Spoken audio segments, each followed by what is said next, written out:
Welcome everyone. My name is Vinny Rodriguez, also known as 8-Figure Vision. Ladies and gentlemen, I'm here today to provide to you the next in our Vast Book series. Every day we read another book and we publish it on this site. So today in our Vast Book series is Flow.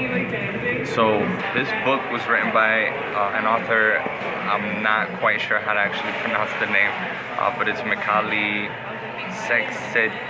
Csikszentmihalyi, who is a psychologist that's done a lot of research and put a lot of that research into this book. It has a lot to do with the human experience overall, and what creates those joyous, creative, fruitful, harmonious, and happy moments that us humans experience, right? But really looking at it from every single social and physiological aspect. So the book again is called Flow. It's about the psychology of optimal experience. So I'm just going to provide just some quick reflections that I've had on the book, maybe some things that have stood out for me, and then maybe some of those you could take along the way with you today and along your journey, and provide a little bit more perspective. So one of the things that I found in this book particularly was, he really goes into happiness. To speak about, what is it that has made mankind and womankind so happy, right? And a lot of this has to do with the flow. So before we get into that, I'm gonna describe a little bit to you about the flow. It really goes through this specifically in the book. What is the flow? Think about a tennis player, let's say. A tennis player is just starting first day playing the sport, right? They go out, they don't have any skills, they don't know exactly how to play the sport, what they're getting into in particular, so they go for it.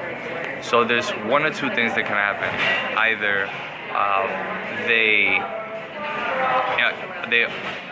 immediately confront challenges, right? And those challenges are stark and increase in nature, or they increase in skill and they pick up the sport very quickly, and now they're able to play very well, right? But either one of those kind of go out onto distinct pathways. What ends up happening is, if they experience all skill, no challenge, right? They don't actually get into the game. They don't actually play with someone, right? They just eventually learn it or understand it, but never really implement it. And what will eventually happen is they'll get bored and they'll kind of stop playing, right? Because they'll perceive it as being a bit too easy. Although, what happens if they start and immediately face challenges, right?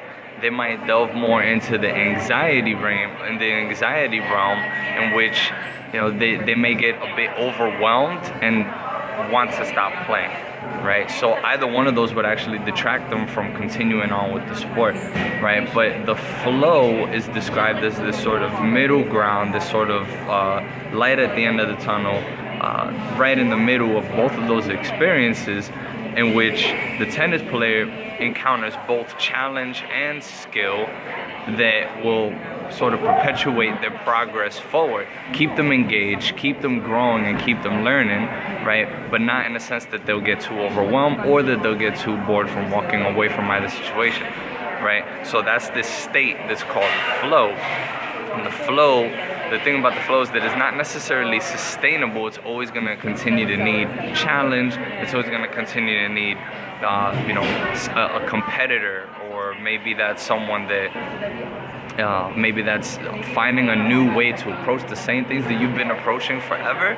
And maybe you're going to the gym and you're lifting the same amount of weights and you're not getting any more results, right? Well, that's probably because you've increased your skills, but you haven't increased your challenges, right? The environment or the setting, or maybe the people that you're with that challenge you to really break through into another level. So this is sort of the channel that we continue to go through. Now, the overly successful person that kind of continues along this flow channel, and the person that's just starting, are somewhat existing on the same plane in a way, in which there's balance between the two. But the idea here is, what are the conditions of the flow, right? And how does that relate to optimizing the human experience? We talk about delving in this realm, whether you're a person who is, whether you're looking at it from a physiological perspective. Let's say, think about, when you begin and when you excel, the one thing that they have in common is that you're continuing, you're persistent, right? You may actually be happy in both of those states. The difference is the complexity, the nature of the complexity, right? When you become this amazing, stunning, stellar champion, right, that is now winning tournaments and all of that at the same time, you may be still, you have to continue to do that every day. You got to have that mindset every day now to face that same amount of challenges with the same amount of skills that you have until you become even better, right, and even stronger. So that, in a sense, is what you create as far as complexity. Complexity is actually a good thing. A lot of people think it's a bad thing. It just means differentiation and integration, which is what he speaks about in this book. Right, so the more you can differentiate and the more you can integrate, right, the more you become to start separating yourself, yet immersing yourself within your environment. Your flow perpetuates. And who wouldn't agree, right? Of course, think about the moment when you do make that final shot, when you do pass that exam, when you do finally get that promotion at your company, or any of those things, right? That is because you've perpetuated your channel, your flow channel. And so the author here speaks of, those are kind of the ways in which we experience joy, or we experience creativity and things. So he talks about it in different ways, as far as, the body in flow, talks about the flow of thought, talks about the flow of work, really looking at in all of these different aspects, right? How is it playing a part of your wisdom and your maturity? How the very meaning of a life in itself is a flow, and how are we navigating through that every single day, right? What is the importance of that? Is that life continues to compound every moment with increasing complexity. Therefore, we have to understand the meaning and put meaning towards what it is. So he actually proposes in this book that you can make meaning out of a meaning. If that makes any sense. I was like, what? I didn't think this book